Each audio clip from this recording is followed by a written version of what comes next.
भक्तों, मैं आज आपको बृहस्पतिवार की व्रत कथा सुनाऊंगा, जिस कथा को करने से और सुनने मात्र से हमें मनवांछित फल की प्राप्ति होती है। विष्णु भगवान की हमें असीम कृपा प्राप्त होती है। तो आइए हम अपनी कथा को प्रारंभ करते हैं। जो भक्त हमारे चैनल पर नए आए हैं, वो हमारी वीडियो नए देख रहे हैं, वो हमारे चैनल को सब्सक्राइब कर लें, वीडियो को लाइक करें और कमेंट में ओम नमो भगवते वासुदेवाय अवश्य लिखें। तो आइए हम अपनी कथा को प्रारंभ करते हैं। बृहस्पतिवार का दिन भगवान विष्णु को समर्पित है। इस दिन विष्णु जी की पूजा करने से हमारी सभी मनोकामनाएं पूरी होती हैं। भारतवर्ष में एक प्रतापी और दानी राजा राज्य करता था। वह नित्य गरीबों और ब्राह्मणों की सहायता करता था। यह बात उसकी रानी को अच्छी नहीं लगती। वह ना ही गरीबों को दान देती, ना ही भगवान की पूजा करती, और राजा को भी दान देने से मना किया करती। एक दिन राजा शिकार खेलने वन को गए हुए थे, तो रानी महल में अकेली थी। उसी समय बृहस्पति देव साधु वेश में राजा के महल में भिक्षा के लिए गए और भिक्षा मांगी। रानी ने भिक्षा देने से इनकार किया और कहा, हे साधु महाराज, मैं तो दान पुण्य से तंग आ गई हूँ। मेरा पति सारा धन लुटाते रहते हैं। मेरी इच्छा है कि हमारा धन नष्ट हो जाए, फिर न रहेगा बांस, न बजेगी बांसुरी। साधु ने कहा, देवी तुम तो बड़ी विचित्र हो। धन संतान तो सभी चाहते हैं, पुत्र और लक्ष्मी तो पापी के घर भी होने चाहिए। यदि तुम्हारे पास अधिक धन है तो भूखों को भोजन दो, प्यासों के लिए प्याऊल बनवाओ, मुसाफिरों के लिए धर्मशाला खुलवाओ। जो निर्धन अपनी कुंवारी कन्याओं का विवाह नहीं कर सकते, उनका विवाह करा दो। ऐसे और कई काम हैं जिनके करने से तुम्हारा यश लोक परलोक में फैलेगा। परंतु रानी पर उपदेश का कोई प्रभाव न पड़ा। वह बोली, महाराज आप मुझे कुछ ना समझाएं। मैं ऐसा धन नहीं चाहती जो हर जगह बांटती फिरूं। साधु ने उत्तर दिया, यदि तुम्हारी ऐसी इच्छा है तो तथास्तु। तुम ऐसा करना कि बृहस्पतिवार को घर लीपकर पीली मिट्टी से अपना सिर धोकर स्नान करना, भट्टी चढ़ाकर कपड़े धोना। ऐसा करने से आपका सारा धन नष्ट हो जाएगा। इतना कहकर वह साधु महाराज वहां से अलोप हो गए। साधु के अनुसार कई बातों को पूरा करते हुए रानी को केवल 3 बृहस्पतिवार ही बीते थे कि उसकी समस्त धन संपत्ति नष्ट हो गई। भोजन के लिए राजा का परिवार तरसने लगा। तब एक दिन राजा ने रानी से बोला कि रानी तुम यहीं रहो, मैं दूसरे देश को जाता हूँ, क्योंकि यहाँ पर सभी लोग मुझे जानते हैं, इसलिए मैं कोई छोटा कार्य नहीं कर सकता। ऐसा कहकर राजा प्रदेश चला गया। वहां वह जंगल से लकड़ी काट कर लाता और शहर में बेचता। इस तरह वह अपना जीवन व्यतीत करने लगा। इधर राजा के प्रदेश जाते ही रानी और दासी दुखी रहने लगी। एक बार जब रानी और दासी को 7 दिन तक बिना भोजन के रहना पड़ा, तो रानी ने अपनी दासी से कहा, हे दासी, पास ही के नगर में मेरी बहन रहती है, वह बड़ी धनवान है, तू उसके पास जा और कुछ ले आ, ताकि थोड़ी बहुत गुजर बसर हो जाए। दासी रानी की बहन के पास गई। उस दिन गुरुवार था और रानी की बहन उस समय बृहस्पतिवार की व्रत कथा सुन रही थी। दासी ने रानी की बहन को अपनी रानी का संदेश दिया, लेकिन रानी की बड़ी बहन ने कोई उत्तर नहीं दिया। जब दासी को रानी की बहन से कोई उत्तर नहीं मिला, तो वह बहुत दुखी हुई और उसे क्रोध भी आया। दासी ने वापस आकर रानी को सारी बात बता दी। सुनकर रानी ने अपने भाग्य को कोसा। उधर रानी की बहन ने सोचा कि मेरी बहन की दासी आई थी, परंतु उससे मैं नहीं बोली, इससे वह बहुत दुखी हुई होगी। कथा सुनकर और पूजन समाप्त करके वह अपनी बहन के घर आई और कहने लगी, हे बहन, मैं बृहस्पतिवार का व्रत कर रही थी, तुम्हारी दासी मेरे घर आई थी, परंतु जब तक कथा होती है तब तक ना तो उठते हैं और ना ही बोलते हैं, इसलिए मैं नहीं बोली। कहो दासी क्यों गई थी? रानी बोली, बहन तुमसे क्या छिपाऊं, हमारे घर में खाने तक को अनाज नहीं था। ऐसा कहते कहते रानी की आंखें भर आईं। उसने दासी समेत पिछले 7 दिनों से भूखे रहने तक की बात अपनी बहन को विस्तार पूर्वक सुना दी। रानी की बहन बोली, देखो बहन, भगवान बृहस्पति देव सबकी मनोकामना को पूर्ण करते हैं। देखो शायद तुम्हारे घर में अनाज रखा हो। पहले तो रानी को विश्वास नहीं हुआ। वह बहन के आग्रह पर अपने उसने अपनी दासी को अंदर भेजा तो उसे सचमुच अनाज से भरा एक घड़ा मिला। यह देखकर दासी की हैरानी हुई। दासी रानी से कहने लगी, हे रानी, जब हमको भोजन नहीं मिलता तो हम व्रत ही तो करते हैं, इसलिए क्यों ना इनसे व्रत और कथा की विधि पूछ ली जाए ताकि हम भी व्रत कर सकें। तब रानी ने अपनी बहन से बृहस्पतिवार व्रत के बारे में पूछा। उसकी बहन ने बताया, बृहस्पतिवार के व्रत में चने की दाल और मुनक्का से विष्णु भगवान का केले की जड़ में पूजन करें तथा दीपक जलाएं, व्रत कथा सुने और पीला भोजन ही करें, इससे बृहस्पति देव प्रसन्न होते हैं। व्रत और पूजन विधि बताकर रानी की बहन अपने घर को लौट गई। 7 दिन के बाद जब गुरुवार आया तो रानी और दासी ने व्रत रखा। घुड़साल में जाकर चना और गुड़ ले आई, फिर उससे केले की जड़ तथा विष्णु भगवान का पूजन किया। अब पीला भोजन कहाँ से आए, इस बात को लेकर दोनों बहुत दुखी थी। चूंकि उन्होंने व्रत रखा था इसलिए बृहस्पति देव उनसे प्रसन्न थे, इसलिए वे एक साधारण व्यक्ति का रूप धारण कर 2 थालों में सुंदर पीला भोजन दासी को दे गए। भोजन पाकर दासी बहुत प्रसन्न हुई, फिर रानी के साथ मिलकर भोजन ग्रहण किया। उसके बाद वे सभी गुरुवार को व्रत और पूजन करने लगी।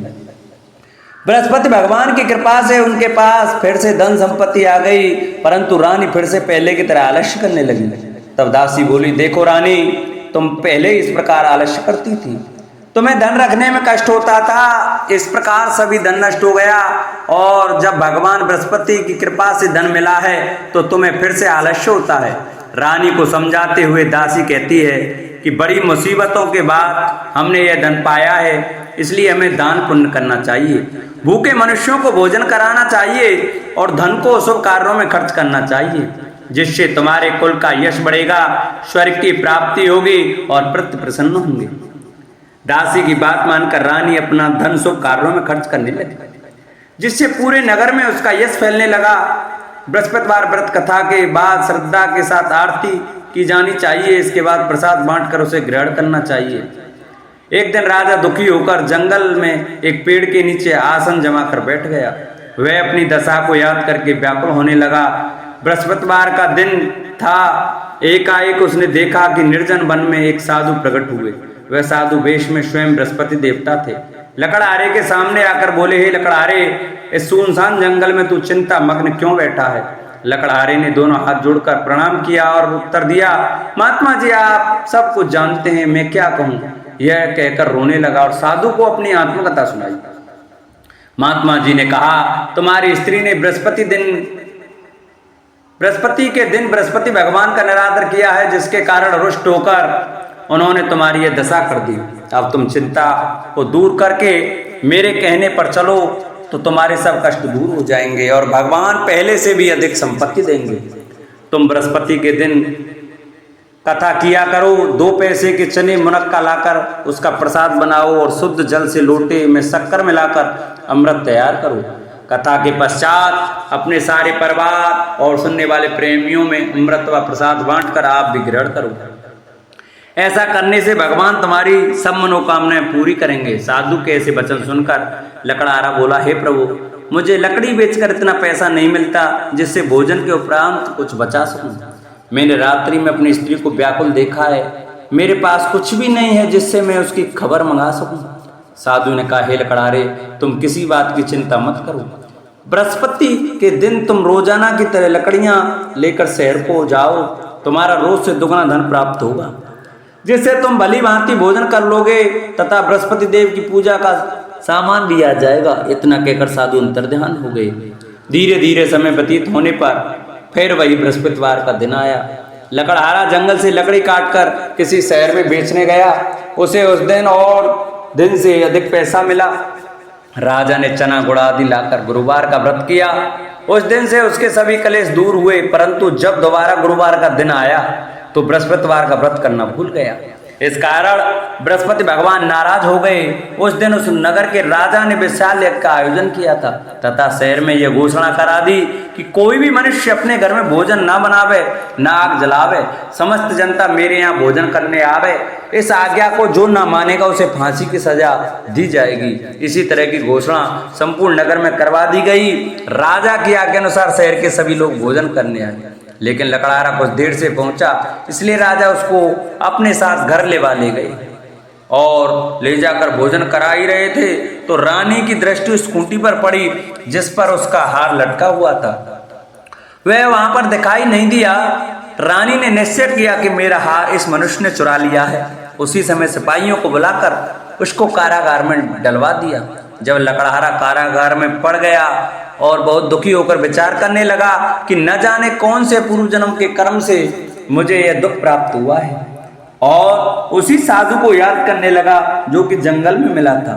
उसी समय तत्काल बृहस्पति देव साधु के रूप में प्रकट हुए और उसकी दशा को देखकर कहने लगे, अरे मूर्ख, तूने बृहस्पति देव की कथा नहीं सुनी करी, इस कारण तुझे दुख प्राप्त हुआ है। अब चिंता मत कर, बृहस्पतिवार के दिन कारागार के दरवाजे पर 4 पैसे पड़े मिलेंगे, उनसे तू बृहस्पति देव की पूजा करना, तेरे सभी कष्ट दूर हो जाएंगे।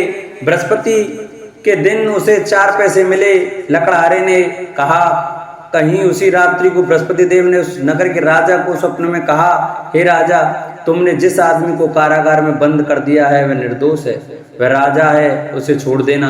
रानी का हार उसी कुंटी पर लटका है, अगर तू ऐसा नहीं करेगा तो मैं तेरे राज्य को नष्ट कर दूंगा। इस तरह रात्रि के स्वप्न को देखकर राजा प्रातःकाल उठा और खूंटी पर हार देकर लकड़हारे को बुलाकर क्षमा मांगी तथा लकड़हारे को योग्य सुंदर वस्त्र आभूषण देकर विदा कर दिया। बृहस्पति देव की आज्ञा अनुसार लकड़हारा अपने नगर को चल दिया। राजा जब अपने नगर के निकट पहुंचा तो उसे बड़ा आश्चर्य हुआ।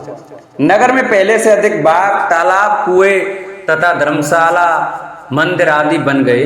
राजा ने पूछा, यह किसका बाग और धर्मशाला है? तब नगर के सब लोग कहने लगे, ये सब रानी और बांदी के हैं। तो राजा को आश्चर्य हुआ और गुस्सा भी आया। जब रानी ने यह खबर सुनी कि राजा आ रहे हैं तो उन्होंने बांदी से कहा कि दासी, देख, राजा हमको कितनी बुरी हालत में छोड़ के गए थे, हमारी ऐसी हालत देखकर वह लौट ना जाएं, इसलिए तू दरवाजे पर खड़ी हो जा। आज्ञा अनुसार दासी दरवाजे पर खड़ी हो गई। राजा आए तो उन्हें अपने साथ लेवा लाई।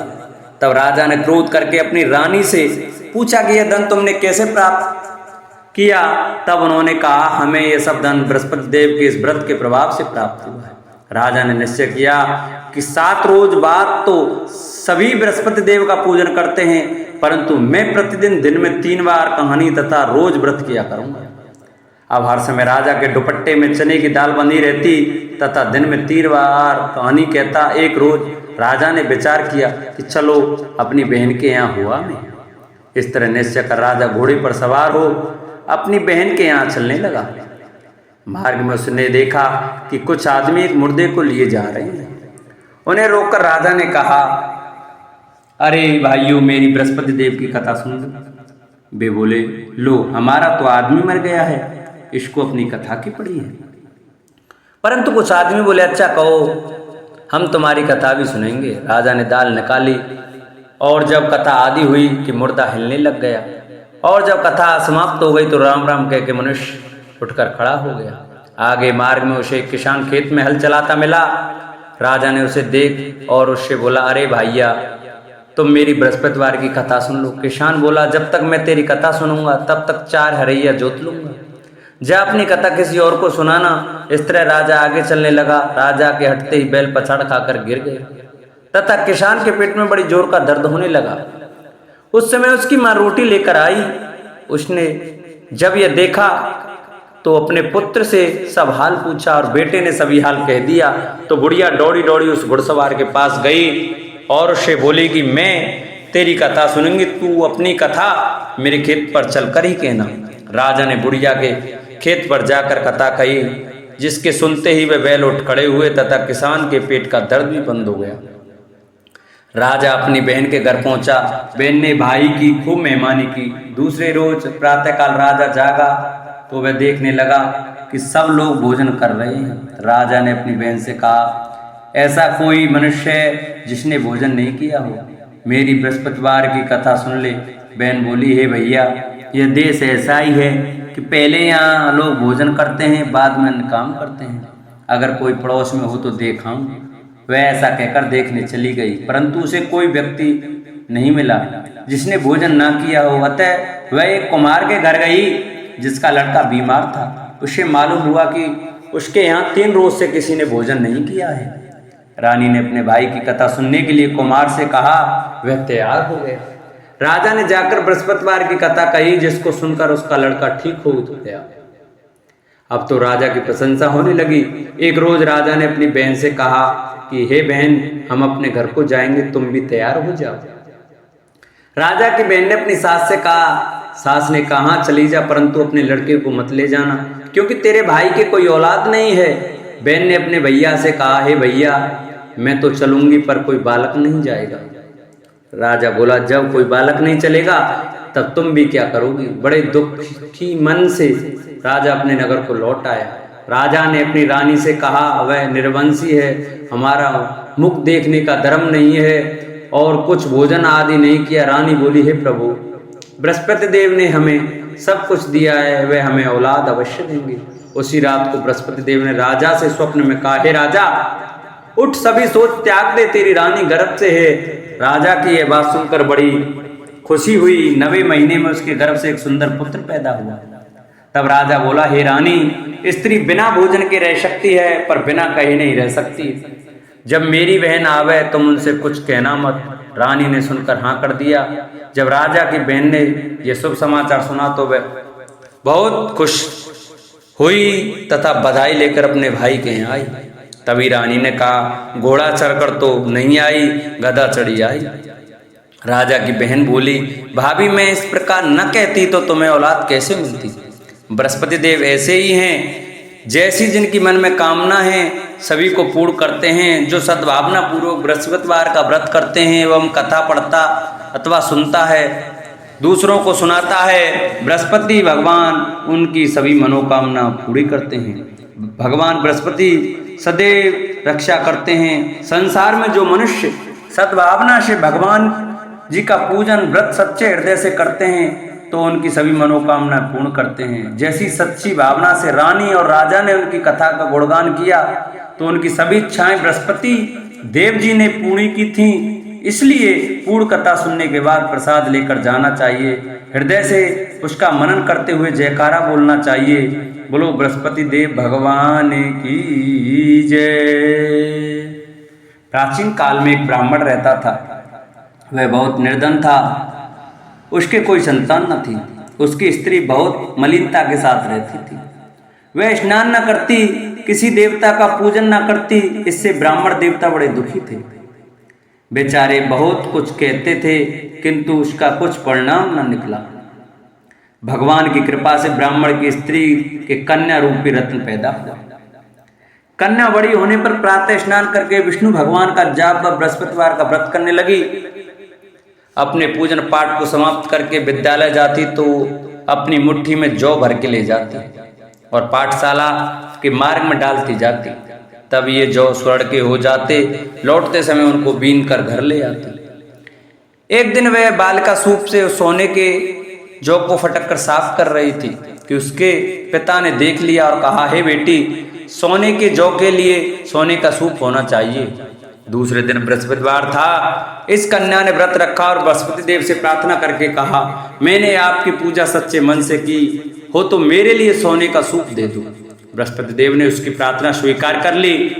रोजाना की तरह वह कन्या जौ फैलाती हुई जाने लगी। जब लौटकर जौ बीन रही थी तो बृहस्पति देव की कृपा से सोने का सूप मिला। उसे वह घर ले आई और उसमें जौ साफ करने लगी, परंतु उसकी माँ का वही ढंग रहा। एक दिन की बात है कि वह कन्या सोने के सूप में जौ साफ कर रही थी। उस समय उस शहर का राजपुत्र वहां से होकर निकला।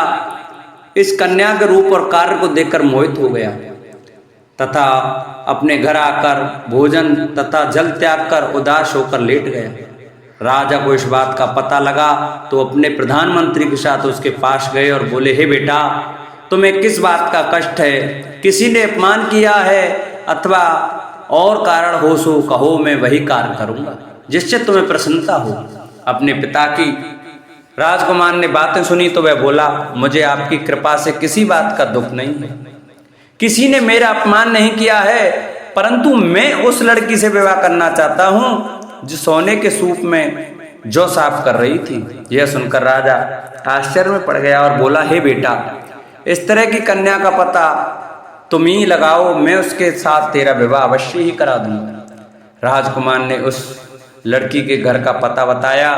तब मंत्री उस लड़की के घर गए और ब्राह्मण देवता को सभी हाल बतलाया। ब्राह्मण देवता राजकुमार के साथ अपनी कन्या का विवाह करने के लिए तैयार हो गए तथा विधि विधान के अनुसार कन्या का विवाह राजकुमार के साथ हो गया। कन्या के घर से जाते ही पहले की भांति उस ब्राह्मण देवता के घर में गरीबी का निवास हो गया। अब भोजन के लिए भी अन्न बड़ी मुश्किल से मिलता था। एक दिन दुखी होकर ब्राह्मण देवता अपनी पुत्री के पास गए। बेटी ने पिता की दुखी अवस्था को देखा और अपनी माँ का हाल पूछा। तब ब्राह्मण ने सभी हाल कहा। कन्या ने बहुत सा धन देकर अपने पिता को विदा कर दिया। इस तरह ब्राह्मण का कुछ समय सुखपूर्वक व्यतीत हुआ। कुछ दिन बाद फिर वही हाल हो गया। ब्राह्मण फिर अपनी कन्या के यहाँ गया और सारा हाल कहा तो लड़की बोली, हे पिताजी, आप माता जी को यहाँ लेवा लाओ, मैं उसे विधि बता दूंगी जिससे गरीबी दूर हो जाए। वह ब्राह्मण देवता अपनी स्त्री को साथ लेकर पहुंचे तो अपनी माँ को समझाने लगी, हे माँ, तुम प्रातःकाल स्नान आदि करके विष्णु भगवान का पूजन करो तो सब दरिद्रता दूर हो जाएगी। परंतु उसकी मांग ने एक भी बात नहीं मानी और प्रातःकाल उठकर अपनी पुत्री के बच्चों के जूठन को खा लिया। इससे उसकी पुत्री को बहुत गुस्सा आया और एक रात को कोठरी में सभी सामान निकाल दिया और अपनी माँ को उसमें बंद कर दिया। प्रातःकाल उसे निकाला तथा स्नान आदि करा के पाठ करवाया तो उसकी माँ की बुद्धि ठीक हो गई और फिर प्रत्येक बृहस्पतिवार को व्रत रखने लगी। इस व्रत के प्रभाव से उसके माँ बाप बहुत ही धनवान और पुत्रवान हो गए और बृहस्पति जी के प्रभाव से इस श्लोक में सुख भोग का स्वर्ग को प्राप्त हुए। बोलो विष्णु भगवान की जय, बोलो बृहस्पति देव की जय। ओम जय जगदीश हरे, स्वामी जय जगदीश हरे। भक्त जनों के संकट, दास जनों के अवगुण, बंसी वाला दूर करे। ओम जय जगदीश हरे। जो ध्यावे फल पावे, दुख विन से मन का, स्वामी दुख विन से मन का। सुख संपत्ति घर आवे, श्याम सुंदर घर आवे, कष्ट मिटे तन का। ओम जय जगदीश हरे। मात पिता तुम मेरे, शरण गहूँ में किसकी, स्वामी शरण गहूँ में किसकी। तुम बिन और न दूजा, प्रभु बिन और न दूजा, आस करूँ मैं जिसकी। ओम जय जगदीश हरे। तुम पूर्ण परमात्मा, तुम अंतर्यामी, स्वामी तुम अंतर्यामी। पार ब्रह्म परमेश्वर, जगत पिता परमेश्वर, तुम सबके स्वामी।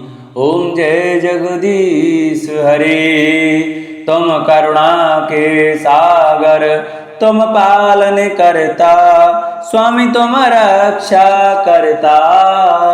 मैं मूरख खल कामी, मैं सेवक तुम स्वामी, कृपा करो हरता।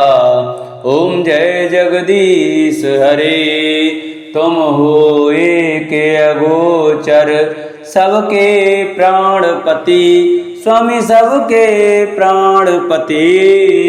किस विध मिलूं दया में, किस विध मिलूं कृपा में, तुमको मैं कुमति। ओम जय जगदीश हरे। दीन बंधु दुख हरता, ठाकुर तुम मेरे, स्वामी तुम रक्षक मेरे। अपने हाथ उठाओ, अपने शरण लगाओ, द्वार पड़ा मैं तेरे। ओम जय जगदीश हरे।